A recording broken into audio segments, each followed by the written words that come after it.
Coming up next on Making Moves, it's nearly launch time for JTA's new transit system. We'll talk live with CEO Nat Ford. Hot sun and afternoon thunderstorms are a standard fixture here in North Florida. Terry Casey tells us what JTA is doing to make it better for transit riders and how JTA can help you save big money on your downtown parking. Those stories and more right now on Making Moves.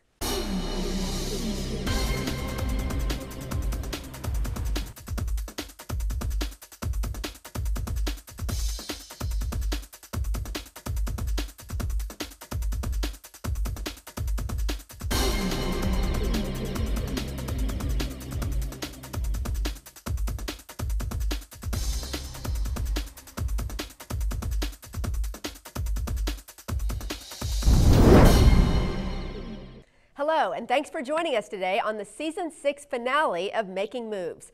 I'm Donna Deegan. As you have probably heard, the JTA is undergoing a massive system-wide transition they call route optimization.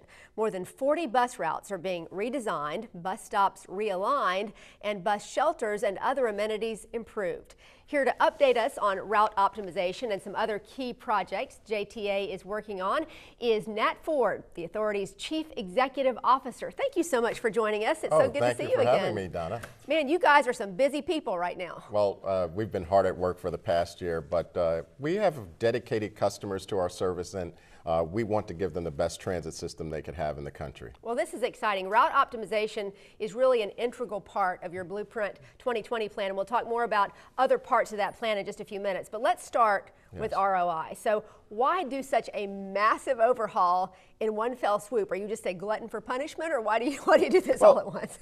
We did a lot of research. We listened to our customers. We listened to a lot of the business community, and they deserve a much better system than that's out there today. And with that, rather than take years to improve the system, we felt that it needed to be done now, and to do this in a very courageous and bold manner and give the citizens of Jacksonville a world-class transit system. So that's why we're undertaking it. Our citizens deserve better. Well, in this programming note, I want to let you and other folks know that we'll get into a lot more details on that end. What it means, you know, to have all of this happening at once, what it means for your customers. 12 million rides a year now on these bus lines. Two of your executive leadership team are going to be joining us. Brad Thoburn and Lisa Darnall join the conversation just a little bit later. Now, one of the key components to making this work is providing real-time passenger information to riders so they can track when those buses are coming, and that sounds like it would be just a huge help. When does that start? Oh, that's going to start on December 1st also. Wow. It's critical while we make these changes to literally provide our customers world-class solutions, and real-time passenger information is pretty much a standard nowadays. We did not have it here at the JTA. We're going to unveil it on the same day. It'll be good for our current riders, but it'll also make it easier for interested riders or choice riders to have the opportunity to try the system and have a simple way of gaining information on when buses will arrive and when they'll depart, and provide them easier information in terms of trip planning. Sure, that's a big deal if you don't want to sit and wait for a bus that may not be there right when you're expecting it to be there. That's perfect. So I know that you were telling me the public has really played an integral role in making all this stuff happen. How much has the public been involved? Literally hundreds of meetings that we've had, from public hearings, town hall meetings, meetings with elected officials, the business community, our riders obviously, and our bus operators to really get the input of what that we need to make these changes. So it's an unprecedented level of public involvement, and we thought that was key to making these changes. While we had a lot of data that we collected internally at the JTA from our planning department and our operations department, we needed to have the input of our riders in this community to make sure that these changes were in line with what they wanted. Where are they going for work? Where are they going to go to worship? Where are they going to the doctor? Where are they going to get their education? Over this 30-year period, almost literally 3 decades, our community has changed, and where people need to travel has changed, and we wanted to make sure we captured all of that. So when we implement the new system on December 1st, it addresses everyone's needs. Boy, that's exciting. I also understand that your campus is changing. So Yes. you're moving at least some of your folks to a new location. Yes, as part of our conversion of our bus fleet from diesel fuel to compressed natural gas, we need to build a fueling station, a compressed natural gas fueling station, and we will be taking our current location and making it 100% operations and maintenance facility for the JTA and build it to expand in the future.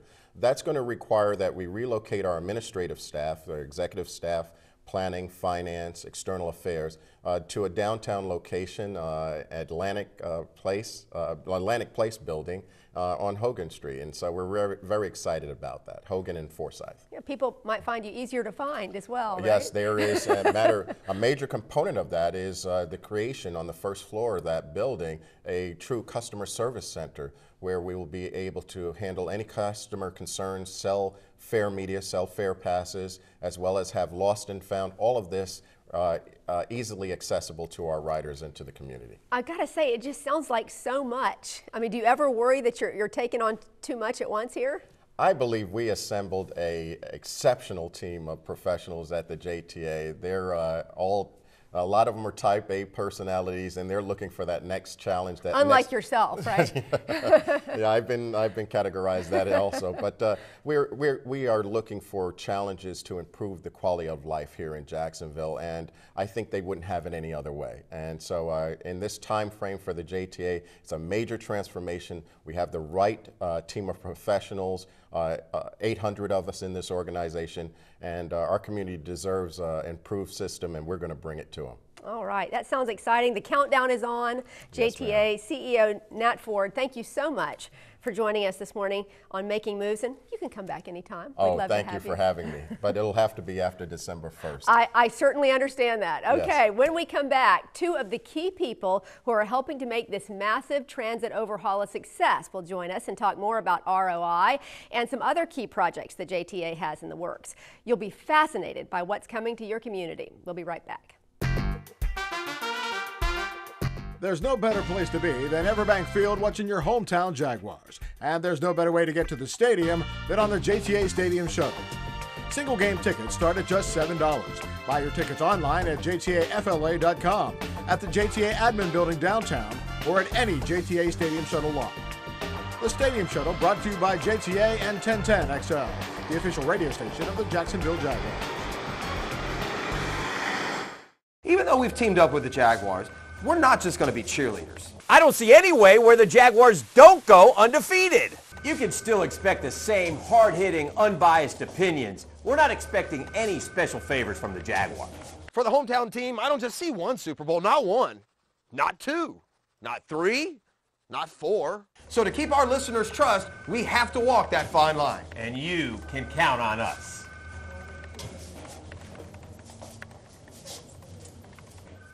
Welcome back to Making Moves. Brad Thoburn and Lisa Darnall join us now. Brad is JTA's Vice President of Long Range Planning and System Development, and Lisa is the Vice President of Transit Operations. Welcome to you both. So much going on right now at the JTA, and ROI's slogan is new system, new routes, new way. Lisa, what is the new way? Yes, Donna, thank you. Our new way is all about customer service. We have dedicated staff available to educate our customers. We will have new routes. We will have new bus stop signs. We will have new uniforms for our operators. We have individual managers who will have around-the-clock responsibility for our service to make sure that we're providing service at high levels. We've provided many town hall meetings for our bus operators. We've actually recruited some of those same bus operators to help us train other bus operators. And our public participation has been extensive. We've had 14 public hearings, we've created 19 community advisory groups, and we've had almost 100 community events to help our customers learn about what we're doing. Well, that's wonderful. And we're now, gosh, just weeks away from this December 1st launch. JTA customers are clearly going to see some major changes on December 1st. How can they make sure that they are prepared for those changes? Well, you're right, Donna. actually every route's going to change. So it's dramatic change. And the changes are going to be really focused on increasing the frequency of service. Today, there are only 2 routes that have 30-minute frequency. Under the new system, we're actually going to have 10 routes that have 15-minute frequency, and we'll have 20 that have 30-minute frequency. In total, 90% of our riders are actually going to be within a quarter mile of service that has either 15 or 30-minute frequency. So it's dramatic. Our service is going to be more direct, so that you'll have more straight line service instead of meandering through neighborhoods. The stops will be spaced out a little bit better. The connections and transfers, if you have to make, are going to be timed a lot better. And then the span of service is going to be different. So we're going to be operating later into the evening, and that means that it'll better align with the needs of our workforce. So folks that are working later are going to be able to access our system much more easily now. But those are significant changes, and so people need to be prepared for those on December 1st.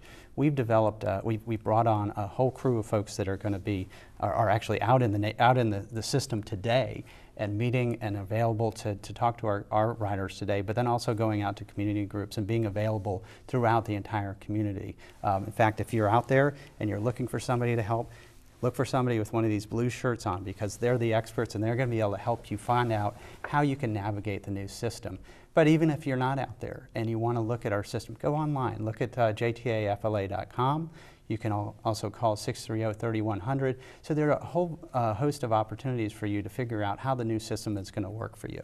Well, and how's it going to work for those bus operators? Because a lot of changes for the bus operators to get used to as well. Yes, it is a lot of changes for our bus operators, and we're spending a lot of time educating them as much as we are our customers, so they will be just as prepared to help our customers.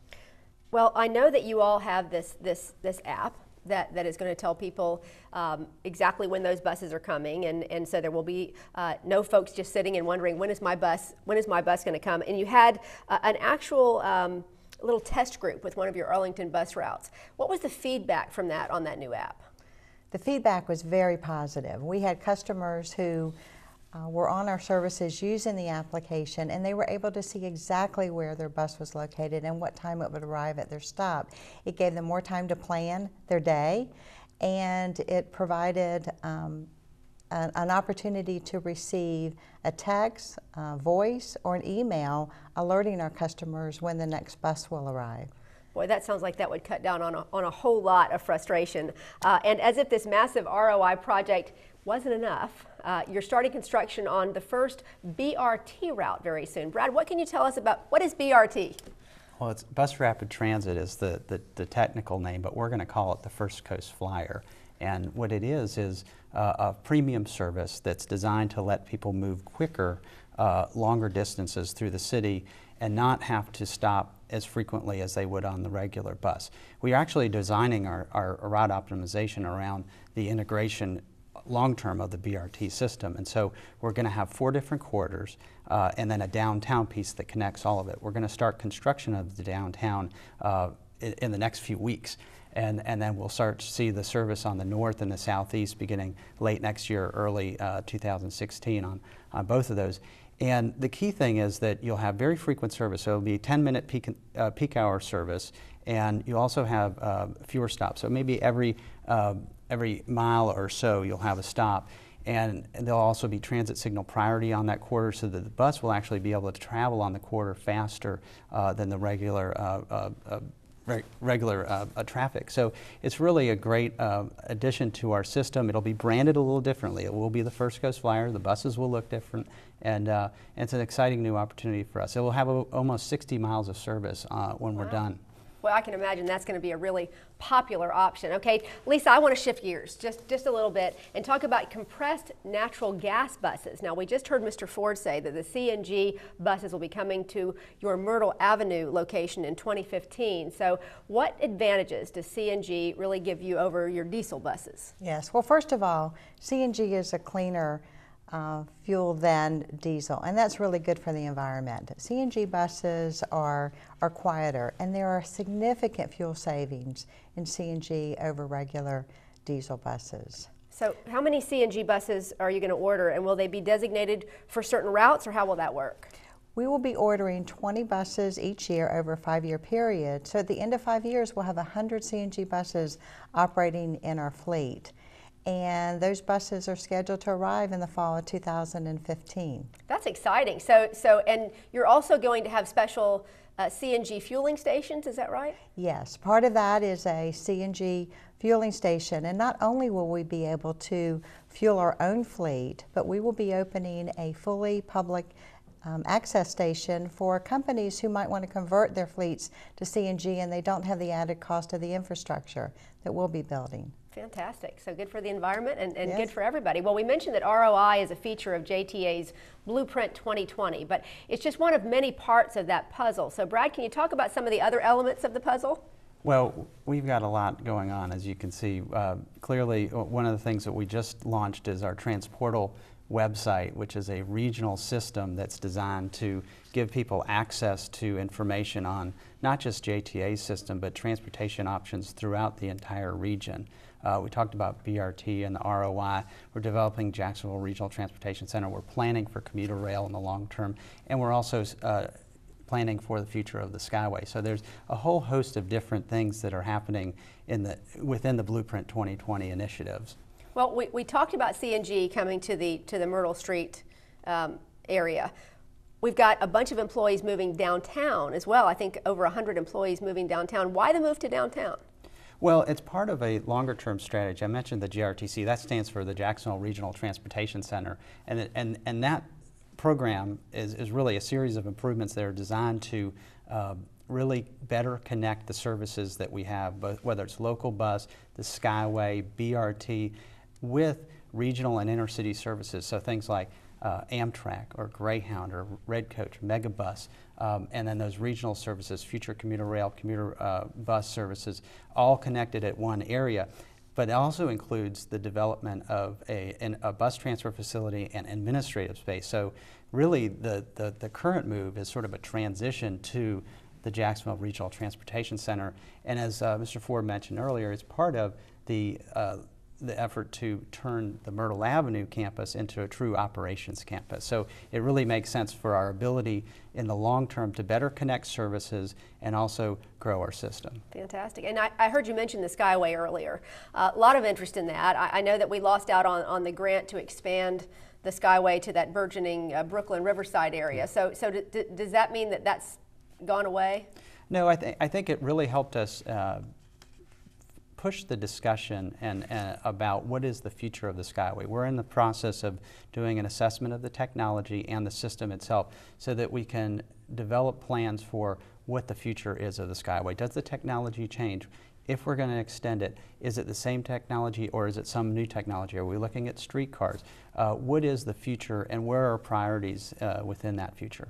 Well, I know in a previous Making Moves episode that Jaguars president Mark Lamping suggested this was not the time to expand the Skyway over to the sports complex, but that does happen to be the most requested area where folks would like to see the Skyway go. It sounds like Shad Khan has some pretty big plans to make some expansive changes to that area. So is it time to sort of re-examine that?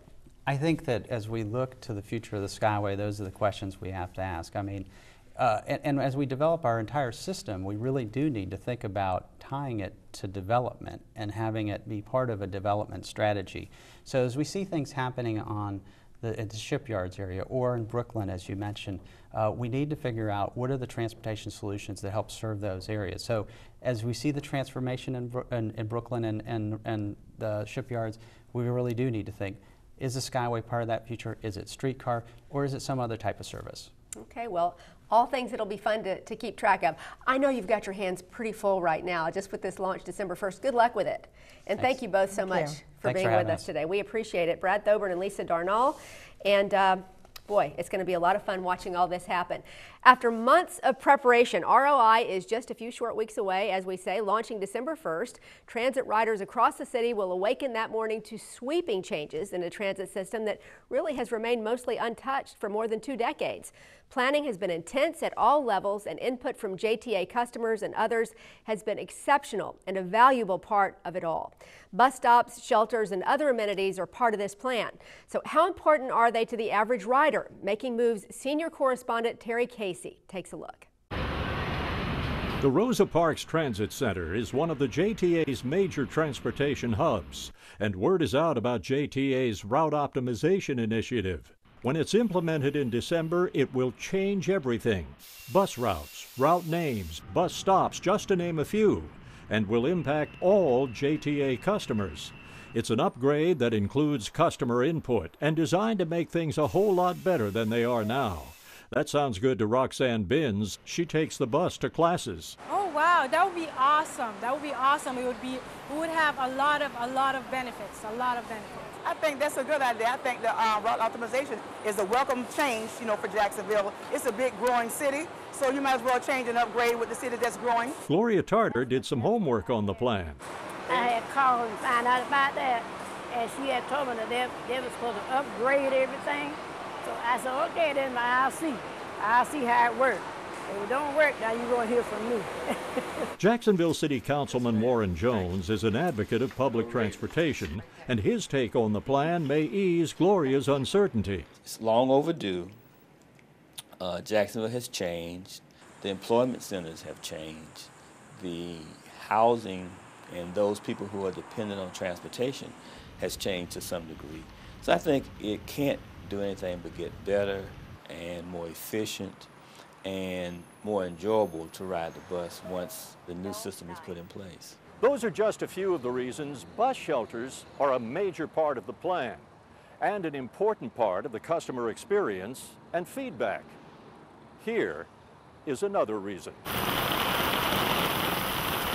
Protection from the weather, because Florida's weather is ridiculously unpredictable, especially for people like me who have babies. We need as much protection from the outside world as we can get. I mean, an umbrella can only do so much. Because when it rains, I go under there without getting wet. The bikes, people can park their bikes and stuff, and they have trash cans so we can throw stuff away, not litter on the floor. What kind of feedback do you get from the customers, the transit customers? When am I going to get a shelter? The story behind the drive to get more shelters takes us back to City Hall and Councilman Warren Jones. 6 years ago, he saw a woman caught in a driving rainstorm. It was an elderly lady who was waiting on Edgewood in front of the grocery store, holding an umbrella with a bag of groceries. And she had to hold the umbrella because it was raining pretty good. And I just said then that it has to be a better way. Which takes us back to the route optimization initiative. And as we reduce the number of bus stops, hopefully we can increase the number of bus shelters. In downtown, Terry Casey, JTA making moves.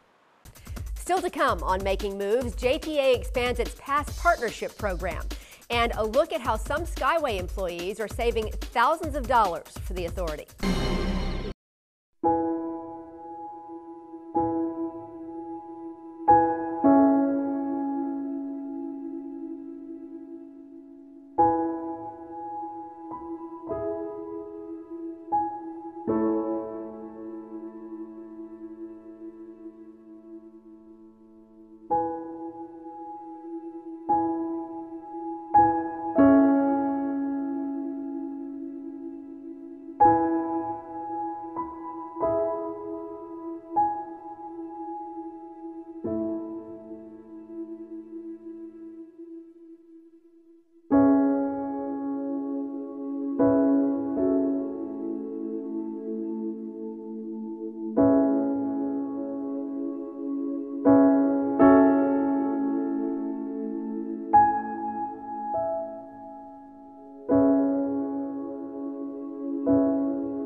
There's no better place to be than Everbank Field watching your hometown Jaguars. And there's no better way to get to the stadium than on the JTA Stadium shuttle.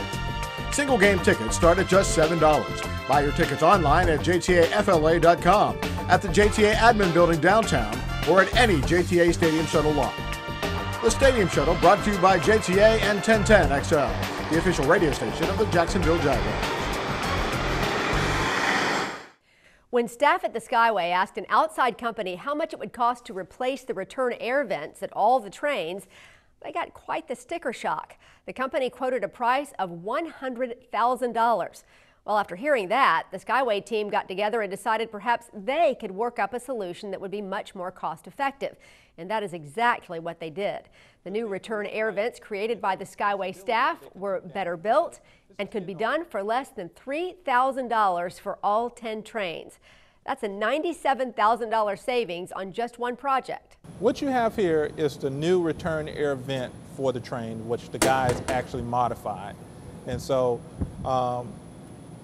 based off of what's in the train, this immediately looks more robust, like it's going to stand the test of time, that you can take it down, you can clean it a lot better than what you had in the train that was the original component.